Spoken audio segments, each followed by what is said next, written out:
Eu sei que é esquisito um cara tá levantando esse assunto, principalmente sobre um filme como Mulher Maravilha, que tá a maioria das pessoas curtindo, mas eu não quero aqui pagar de social justice warrior, de desconstruidão, de problematizador. Eu não sou esse tipo de pessoa, sabe? Eu quero simplesmente compartilhar com vocês um pensamento que assim que eu saí da sessão do Mulher Maravilha, eu senti, eu assisti o filme de novo, isso ficou mais evidente pra mim, e eu quero simplesmente compartilhar com vocês. Eu acho que a gente tem um primeiro nível de interpretação do filme, de, sei lá, o meu review sem spoilers e tudo mais. Eu quero convidar vocês para vir no segundo nível, uma coisa meio Inception, onde a gente possa imergir mais ali nos subtextos do filme e nas intenções de algumas coisas e realmente exercitar aqui. Eu posso estar errado, não tô querendo dizer que eu tô certo, nem quero dizer também que você tem que odiar o filme, tá? Se você gostou do filme, cara, de boa, bacana, eu também curti, também acho o filme um grande acerto pra DC, só que assim como todo filme, eu não acho que ele é imune de crítica, e eu acho que você apontar alguns problemas não quer dizer que você tá odiando e falando que o filme é o pior filme do mundo. Então, não pense que eu tô querendo dizer se você curtiu, de boa. E outra coisa, se você é o tipo de pessoa que, cara, não gosta de pensar sobre filmes, não gosta de analisar, você gosta de ir lá no cinema, pagou, assistiu, se divertiu e tá aí com teu sentimento bom sobre o filme, de boa, cara. Acho que esse vídeo não é pra você também. Esse vídeo aqui é pra galera que a gente aqui, nerdão, gosta de pegar e estressar algumas coisas, certo? E como eu falei, eu quero só compartilhar um sentimento com vocês sobre esse filme.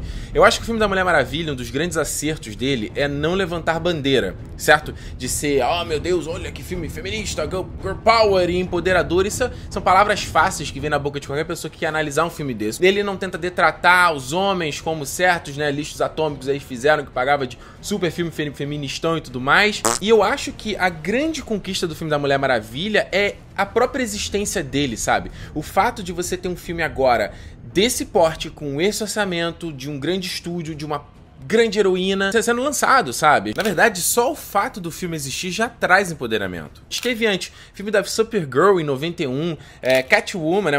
Mulher Gato e o Elektra, que eu nem considero heroínas, e são dois filmes pequenos também. Então, só de você ver um fato aqui, esse filme fazer mais de 100 milhões logo no final de semana de estreia, é um grande feito, sabe? E não só isso, além de ter superado a bilheteria de Batman vs Superman, de Man of Steel, ter se tornado o filme dirigido por uma mulher mais lucrativo da história. E o legal é que isso abre muitas portas para que mais filmes assim existam, sabe? Eu lembro quando eu comecei a fazer o Território Nerd lá em 2007, eu lembro que tinha muita discussão de que filmes com protagonistas mulheres não davam certo, era garantia de prejuízo, não adiantava apostar nisso. Eu acho que é legal que a gente vê agora em 2017 uma clara evolução, a coisa se tornando real e as coisas ficando mais iguais e meninas tendo também heroínas pra poder se inspirar. E eu acho que a cena da Diana criança fazendo aqueles golpes ali juntos é um retrato de como as próprias crianças hoje em dia, as próprias meninas vão poder ver esse filme, curtir também junto e vibrar junto, sabe? E o legal é porque isso abre portas pra muito mais. Então, por exemplo, a Marvel, que tu vai fazer o Capitã Marvel, pô, pode ver o sucesso desse filme e investir mais grana no filme da Capitã Marvel. A DC pode investir em outros filmes com heroínas, a Marvel pode investir em outros filmes com heroínas, a Fox e todos os outros. Vão haver mais oportunidades. E também pra indústria, num ambiente completamente dominado por homens, não só na parte de trás como na frente, vários personagens masculinos. Quando você inverte um pouco o jogo, você vai dar mais oportunidades para diretoras, para roteiristas, para cinematógrafas, para atrizes. Elas vão ter muito mais oportunidades de trabalho. E eu tava lendo uma matéria que o The Hollywood Reporter fez com a Patty Jenkins, eu vou deixar o link aqui na descrição, mas o interessante da matéria é mostrar que como no ano passado, de 250 top filmes de 2016, só 7% eram diretoras. E aí eu te faço um desafio. A gente consegue citar muito fácil os nossos diretores favoritos. Quentin Tarantino, Martin Scorsese, Steven Spielberg, James Cameron, Darren Aronofsky, David Fincher, Wes Anderson, David Lynch, irmãos Coen, Steven Soderbergh, Alejandro Inarritu, Mel Gibson, Hayao Miyazaki, David Cronenberg, Alfred Hitchcock, Paul Thomas Anderson, Spike Jonze, Pedro Almodóvar, Ridley Scott, Woody Allen, Coppola, Kubrick, Tim Burton, Clint Eastwood. Agora eu te faço um desafio. Quem é a sua diretora favorita? Tirando a Patty Jenkins agora, que vai ser a de muita gente. É difícil, né? E um outro aspecto que eu acho incrível é você ver o amor, não só da Patty Jenkins, como a própria Gal Gadot, de quererem fazer esse filme dar certo, e a paixão delas com esse filme aqui, sabe, de dar entrevistas com grande amor e com um grande sorrisão no rosto. A Patty Jenkins já tem um maior tempão tentando fazer esse filme da Mulher Maravilha, já tinha apresentado uma proposta pra Warner, não rolou. Aí veio a Michelle McLaren, que ficou famosa aí por ter dirigido vários episódios incríveis de Breaking Bad, também não aconteceu. A Patty Jenkins quase dirigiu Thor 2 e não topou, deu um rolo ali, ela não curtiu muito como o caminho tava indo, saiu fora. A própria Natalie Portman quase saiu do projeto porque ela pô, como assim? Ela queria que a Patty Jenkins fosse dirigir o filme e ela saiu fora, a Natalie Portman quase saiu fora também. E aí você vê a Patty Jenkins agora conseguindo fazer esse filme da Mulher Maravilha, que eu acho ótimo ver a galera curtindo, vibrando, a maioria sendo avaliações positivas e o filme fazendo grana. Então você tem os dois lados, tanto crítica quanto o filme vendendo e gerando receita para o estúdio. Se as duas forças combinadas, só vai incentivar para que tenha mais disso, e isso é excelente. Então, eu depois de ter assistido o filme por uma segunda vez, eu faço até uma mudança na minha nota, sabe? Eu antes que tinha falado que eu tinha ficado no meio a meio, eu coloco agora o Mulher Maravilha junto com Man of Steel, assim. São dois filmes pra mim que eu acho que eles têm muitos acertos também e erram em uma coisa fundamental, que é o assunto que eu quero discutir aqui, sabe? Que é a essência do herói, que é o desenvolvimento do herói, sabe? Eu sempre falo com vocês que o roteiro, pra mim, é a lei maior, sabe, de qualquer filme. E se o roteiro tá perfeito, tá mais amarradinho, se os personagens estão ali mais bem desenvolvidos, cara, relevo até a questão se as interpretações não estão muito boas, se a produção não é lá tão caprichada, se os efeitos especiais estão meio mal acabados. Porque eu acho que se você tem um roteiro, você tem tudo, sabe? Um filme sem roteiro, sem história, não é filme, é um bando de cena colada. E eu acho que aqui no filme da Mulher Maravilha, a gente... A essência da personagem, a maneira como ela foi desenvolvida, as motivações dela, pra mim, ficou lá nem cá, entendeu? Por isso que eu acho que esse filme é muito similar ao Man of Steel, porque são filmes, os dois filmes, eu acho que eles têm os dois primeiros atos que começam a construir as motivações desses dois heróis e por que eles vão ser heróis, e no terceiro ato, por conta daquele terceiro ato Dragon Ball Z, em ambos os filmes, essa coisa fica de lado, entendeu? Eu acho que no Mulher Maravilha é muito mais nocivo, como eu falei nesse lance do machismo. Inclusive, quando eu tuitei sobre isso assim que eu saí do filme, assisti o filme uma semana antes dele estrear, e a galera, sem ter visto o filme, já tava querendo argumentar comigo, sem eu ter dado argumento. O que eu acho de machista nesse filme aqui não é o fato dele retratar o machismo, seria estupidez da minha parte falar isso, porque ele tá passando numa época em que isso era predominante, a gente vê nas atitudes dos personagens de, sabe, a mulher tá aqui, ela entra lá no congresso lá que eles estão fazendo, todo mundo cala a boca. Você vê que quando ela sai de Themyscira, as únicas mulheres mesmo que tem ali é ela, a secretária e a Doutora Veneno, não tem mais ninguém. Então não adianta reclamar disso porque faz sentido, porque não tinha mulher aqui naquele contexto, entendeu? O ponto do machismo não é isso. Como eu falei, eu acho que o terceiro ato da Mulher Maravilha, ele tira bastante ponto do filme. Se o filme vai até aquele momento ali da Terra de Ninguém e da própria encontro ali daquele pessoal da cidade, da vilarejo ali que ela salva, acho que o filme tá num nível excelente, mas quando ele troca tudo isso pra ter aquela batalha Dragon Ball Z, Cavaleiro Zodíaco, exagerado, computação gráfica, nada a ver, aquilo ali já começou a me tirar do filme, começou a me desconectar do filme. Você vê que, assim como no Man of Steel, o Ares mete a porrada nela, ela tá caindo, explode, e ela tá perfeita, maquiagem perfeita, não tem um arranhão, não tem um machucado, o cabelo tá maravilhoso. Eu falo, pô, peraí, cara, já começa me difícil de me conectar com a história. E aí, o bagulho, eu me revirei na cadeira. Quando você vê o Ares batendo nela e quase vencendo, e aí é um daqueles momentos que o personagem tá tipo assim, no limiar, né? Ou vai ou racha, ou tu morre ou tu consegue vencer, de onde vai vir tuas forças, e ela começa a tentar reunir as forças, começa a tentar, pegar energia, motivação e tudo mais, e naquele momento ali no cinema eu tô, pô, ela vai lembrar da mãe com um garotinho lá na Terra de Ninguém, que a mãe pediu pra ajudar. Ela vai lembrar da situação toda de Londres, da galera vivendo, né, em uma situação complicada por conta da guerra. E ela iria pensar no pessoal do vilarejo, porque aquela cena maravilhosa, onde você tá vendo todo mundo ali dançando, e é tão bonito que até o trabalho de cor que eles fazem, você pode ver que nos cantos do frame, ele é mais azul, mais verde, né, que é a cor que é usada na guerra, que é usada em Londres toda. E no centro é quente, amarelo, então como se aquelas coisas ali, né, aquela encontro da galera, aquele sentimento um pelo outro, espantasse o mal, uma mensagem muito bacana.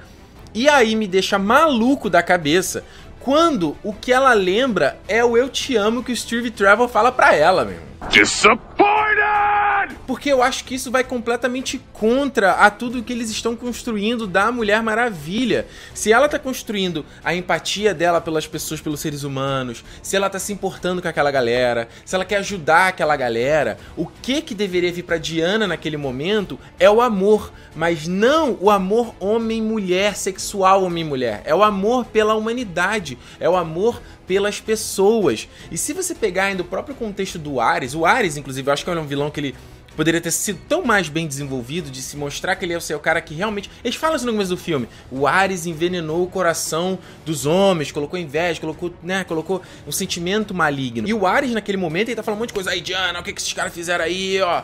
Olha, ó, veneno, a guerra, ó. Os seres humanos são ruins mesmo aí, entendeu?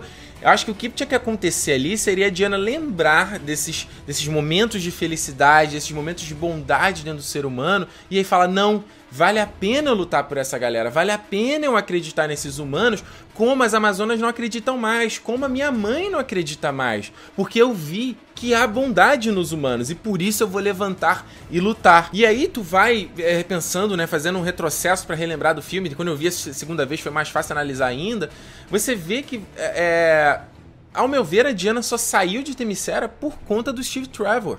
Porque você vê que você tem uma cena onde ela tá lutando ali, né, e ela tem o primeiro fagulha de que ela é algo especial, que ela é diferente daquela galera, e corta pra cena seguinte dela ver o Steve Trevor aparecendo, e aí começa todo o começo da história.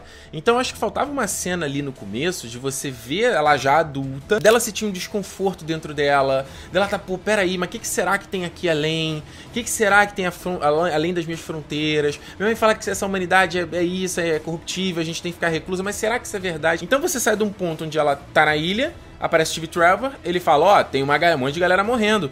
Mãe, eu preciso ir. Não, eu tenho que ajudar essa galera. Então vamos fazer um exercício. Se o Steve Trevor não aparecesse, ela não iria? E aí você pensa na cena da banheira, onde, pô, tem uma piada sobre a genitália dele, sabe? E a gente vive numa sociedade tão falocêntrica, onde, se você parar a pensar, piadas e coisas todas ao redor do membro masculino, né? Olha aí, tem tudo isso ao redor. A piada em torno do membro dele, achei estranho. Aí você corta pra cena do barco, tem uma interação deles tão bonitinha, onde eles estão falando sobre a sociedade e tudo mais. E aí você vê que a cena até de timing, sabe? Você vê que parou do período onde já deveria ter sido cortado. E aí eles começam a falar sobre sexo, sabe? Isso é uma coisa sexual. O que tá acontecendo com esse filme? E aí quando você pula pra toda a sequência da vila, né? Onde ela tá vendo ali a galera dançando. Eu acho aquele momento muito bacana. É um momento de leveza do filme. Que Batman vs Superman não tem isso. Acho que Man of Steel, se eu me lembrar agora, não tem isso também, sabe? E uma cena muito bonita do Steve Trevor com ela, onde ele conta, assim, mostra as dores dele, né? Que ela pergunta por que o pessoal faz quando não tá tendo guerra, né? Ele fala da vida comum, fala das pessoas vivendo a vida tranquilamente. Ele mostra um lado muito amargo dele, de tipo, eu não sei o que é isso, eu nunca soube o que é isso, eu sou um espião, sabe? Eu não tenho um lugar, eu só tô vivendo essa parada o tempo inteiro, eu não aguento mais. Então você tem uma mensagem muito bonita aí, que é cortado pra uma cena de sexo entre esses personagens. E não adianta querer me dizer, Ricardo, não teve sexo, a gente não viu sexo. Sério mesmo? Você achou que esse filme era um filme pornô? Ou pra um filme PG-13 eles iam mostrar alguma coisa que relembrar sexo? Mas, pô, aí é cinema, né? Você vê que ele vai deixar ela no quarto, ele tá pra sair, aí ela olha pra ele com uma cara de sexy que ela nunca demonstrou em nenhum momento no filme.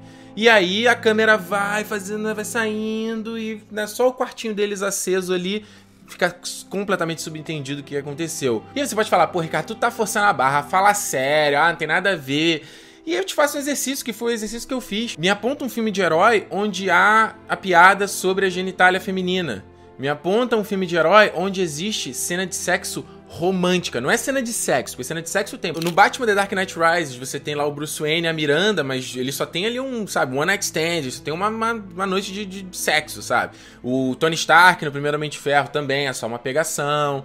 Então é diferente, sabe? Uma coisa é você ter o sexo pegação, né, aventura, e outra é o sexo romântico, como se aquelas almas gêmeas se encontrassem. Olha, agora nós somos completos, entendeu? Claro que não tem problema a Mulher Maravilha ter um par, ter um parceiro, ter um interesse romântico. Isso é o clichê de herói, sabe? Todo herói tem. Mas, se você parar pra ir, vamos fazer o exercício de novo. Se você olhar para filmes de heróis, a mulher, ela tá do lado como um acessório, entendeu? Ela é um plus one ali pro cara, sabe? Ele é mais um. Na verdade, aquela arquétipo, aquele tipo clássico de história onde o cara venceu o vilão, né? Superou seus desafios, venceu o vilão e conquistou a garota no final, sabe? Não é o Peter Parker virar o Homem-Aranha por conta da Mary Jane, não é o Bruce Wayne virar o Batman por conta de whatever, não é o Tony Stark virar o Homem de Ferro por conta da Pepper, e não deveria ser a Diana Prince virando a Mulher Maravilha por conta do Steve Trevor. O sacrifício até de certa forma faz sentido, já que toda a maneira que a Mulher Maravilha vê o mundo é através do Steve Trevor, então o sacrifício dele é um humano sacrificando por um bem. Então o que faltou no filme é ter mostrado a Mulher Maravilha vendo e interpretando a humanidade por ela própria. E eu não acho que seja uma coisa tão absurda esse subtexto machista no filme, sabe? Falar, pô, Ricardo, a Mulher Maravilha, tem a Gal Gadot, tem a Patty Jenkins dirigindo. Sabe por que eu não acho tão absurdo? Porque são 3 homens que escrevem o roteiro desse filme. E tu para pra pensar que de todos os produtores do filme, 11 são homens. É impossível o homem saber escrever roteiro pra personagens femininas?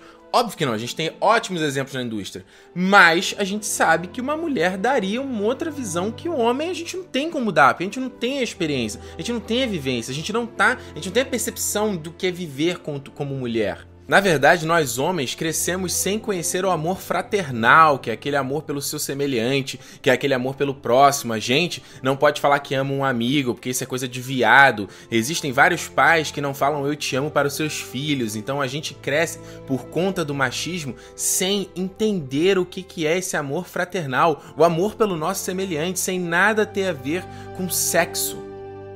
E aí, falando de um outro aspecto da jornada da Mulher Maravilha, eu já fomentei isso até em outros filmes de heróis aqui, né? Pra mim é muito importante, eu acho que é clássico de qualquer jornada de um herói crescendo e tudo mais, é o propósito. Por que que você vai levantar de manhã e você vai ser esse herói, entendeu? Por que que você vai usar os seus poderes para ajudar as pessoas? Por que você vai usar esses poderes para o bem? Então aqui no caso da Diana, eu acho que fica também lá nem cá. Como eu falei nesse começo de Themyscira, sabe? Será que se o Steve Trevor não aparece aí, será que... Você não vê uma preocupação dela, genuína no coração dela, antes dele aparecer, entendeu? Você tem bons momentos no filme, onde ela se rebela contra os caras, os soldados e tudo mais. E cenas muito bonitas, como eu falei, do Terra de Ninguém, onde ela vê a mãe ali. Mas tirando isso, o filme inteiro é ela querendo ir dar porrada no Ares. Não, vou lá acabar com esse filho da puta aí que eu sou foda. Não, vamos lá. Não, pera aí, cadê a guerra? Pra onde? É pra lá? Não, vou lá que eu quero fazer isso aí, entendeu? E aí, depois que ela vê todo lá o vilarejo ter sido atacado, né, por aquele veneno, ela vai, confronta lá, né, o alemão, tudo mais, luta com ele, e aí eles colocaram aquele bagulho que ele cheira lá pra ficar super poderoso só pra eles terem um combate mano a mano, né? Por quê? Você vê no filme que ela assassina ele. Ela pega a espada e enfia no peito dele. Imagina se não tivesse esse recurso da pílula, se ele não ficasse poderoso pra ter um mano a mano com ela. Você veria a Mulher Maravilha assassinando um ser humano. E aí, revendo o filme, eu reparei o quanto ela mata gente o filme inteiro. Na parte que ela vai chegando na base, ela sai retalhando geral. Fica até incoerente, porque numa parte do filme ela acusa o Charlie de ser assassino. Ah, então esse é o nosso grupo, assassinos. Sendo que ela vê o próprio Steve atirando a galera de boa, depois ela mata a galera de boa também. Aí você vê que ela assassina o cara achando que ele é o Ares. Ela tá errada, ela vê que ela estava errada. O Steve Trevor vem, tem que explicar pra ela, porque ela sozinha não chega à conclusão da parada. Vai vendo, o Steve vai embora e ela continua em negação. O Ares aparece e revela: sim, minha filha, você está enganada. E não tem no filme um momento onde você vê a Diana se arrependendo pelo que ela fez, entendeu? Se arrependendo de ter cometido a parada. E aí tu até pode me dizer: ah, pô, Ricardo, peraí, cara, ela teve lá compaixão com a Doutora Veneno, ela não matou a Doutora Veneno. Mas o filme foi malandro, porque ele mostra que aquela personagem também era uma vítima, que ela não era tão evil assim, entendeu? Mostra ela rostinho bonitinho, mostra ela depois a cara. Tu vê que no momento que ela vai cometer o ato, a máscara dela convenientemente cai pra ver que ela tem uma ferida absurda, sabe? Mostra que até o Ares manipulou ela, então o fato da Diana perdoar ali não cai tanto com aquele sentimento de perdão mesmo, entendeu? E aí eu acho que é uma coisa que vai do espectador, sabe? Eu, Ricardo Rente, não acho legal, não curto ver esses heróis fazendo isso, matando seres humanos e, sabe... Eu não acho que isso é uma mensagem de super-herói, mas é a interpretação que eles querem fazer nesses filmes da DC. Eu vi uma entrevista da Patty Jenkins no Entertainment Weekly que ela falou, tipo, não, foi uma decisão e tal, a gente debateu sobre isso e a Mulher Maravilha vai matar aqui e é isso aí de boa. O Superman e a Mulher Maravilha, eles são representações, são metáforas de Deus entre os humanos, né? Eles são seres super poderosos, são seres que facilmente poderiam nos aniquilar. São seres de tamanho poder que poderiam destruir a gente, eles poderiam ser os imperadores da Terra. Mas a minha visão desses personagens é a mesma que o Jor-El fala pro Superman no filme lá do Christopher Reeve. Live as one of them, Kal-El. To discover where your strength and your power are needed. But always hold in your heart the pride of your special heritage. They can be a great people, Kal-El, they wish to be. They only lack the light to show the way.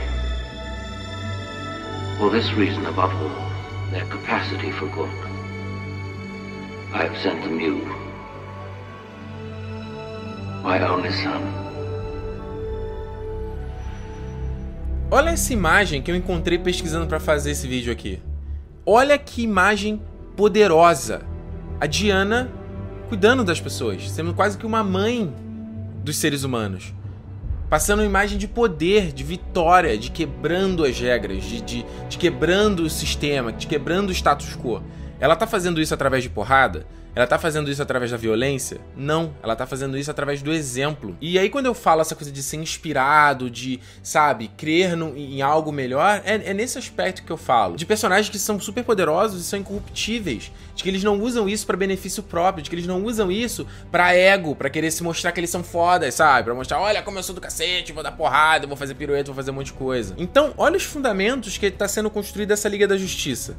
Você tem um super-homem que, no meio da batalha, prefere fazer show-off, pirueta e poderes ao invés de se preocupar com a população de Metrópolis, prefere beijar a Lois Lane ao invés de se preocupar com toda a destruição que está sendo causada. Você tem um Batman que, para combater o crime, ele sai metralhando todo mundo, explodindo geral. E você agora tem uma Mulher Maravilha que também está matando um monte de gente, está fazendo um monte de coisa. Esse é o fundamento da Liga da Justiça. The essence of the story to me is, what is it to be a hero? Is it defeating the bad guy? Yes, sometimes, but it's more than that, because it ultimately ends up being about, like, what any of us in adulthood end up discovering. Being a hero is often not a proactive state of being, of going and punching somebody out and therefore things being over. It ends up being so much more on an everyday scale about understanding and love and forgiveness and the complexity of life and how one uses your power as an adult wisely and kindly, you know, in a kindly way. E aí você me desculpa, mas é pelo menos a minha visão de mundo, sabe? Eu acho que a gente já tem muitos palhaços aí no mundo já pregando mensagem de ódio, de dar a porrada de volta, de fazer a violência de volta, de dar o troco. Eu acho que a gente não precisa mais dessas coisas. Eu quero ir ver um filme de herói e acreditar na fantasia que vem do quadrinho, sabe? De que esses caras são melhores do que a gente, de que eles não são piores do que a gente. Isso acho que conversaria muito com todo o filme. Você vê que o Ares, no terceiro ato, ele tenta corromper a Diana da mesma forma que o Zod fez com o Super-Homem. Olha, se junta a mim, nós vamos ter o paraíso, a gente pode... Esses caras estão destruindo a nossa terra, a gente pode... É a gente que vai cuidar disso aqui. Nós somos superiores a ele, entendeu? Então faria todo sentido com a história do filme.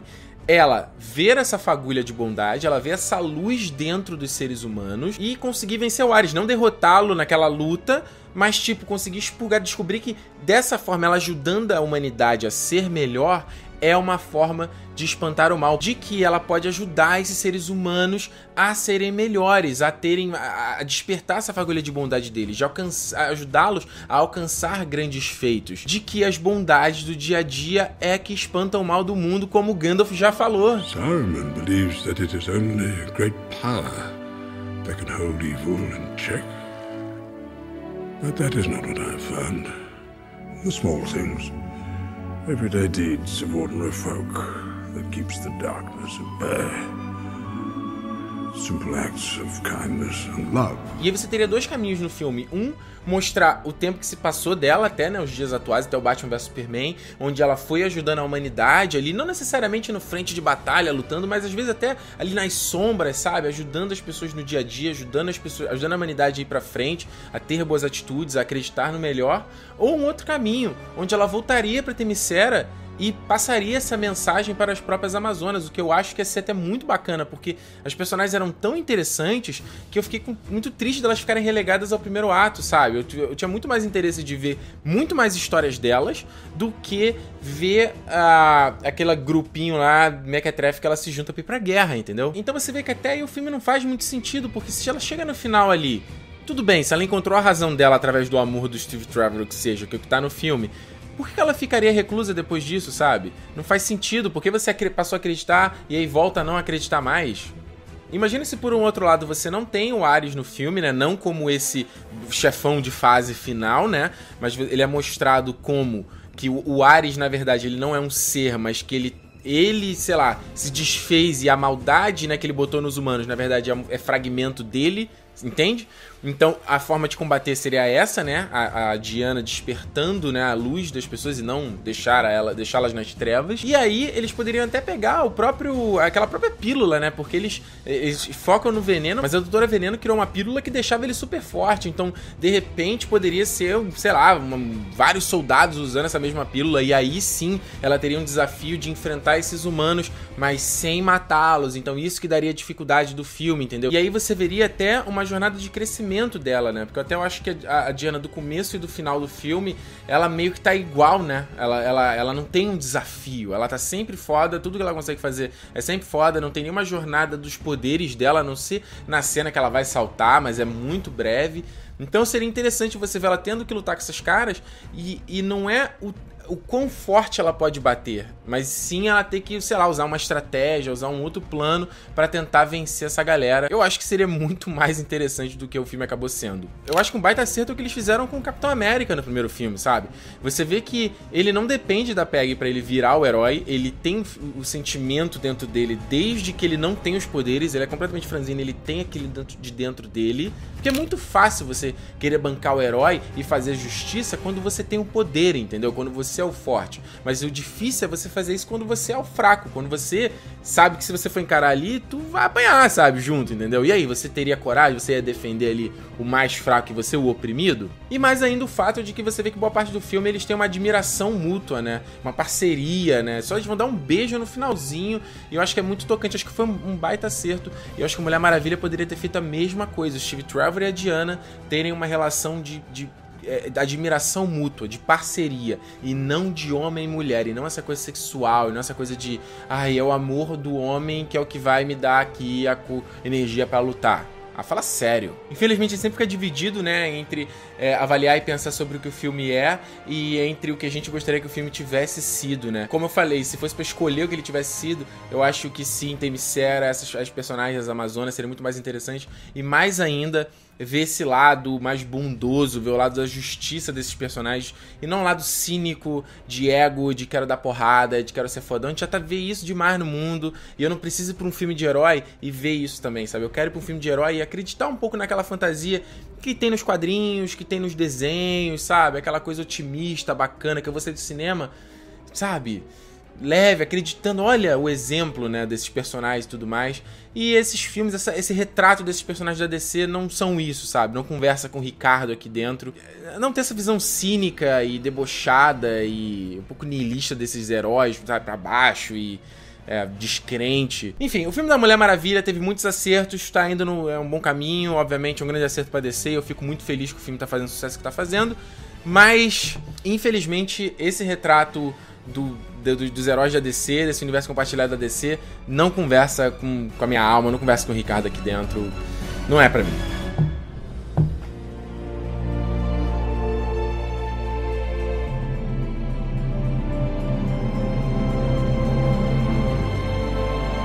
Aí o Steve Trevor salva o dia de boa, tranquilo. Não, pô, eles são uma dupla ali, um tá lutando, eles estão lutando juntos. Se a Pepper Potts salva o dia no Homem de Ferro 3... Well, then everyone loses their minds.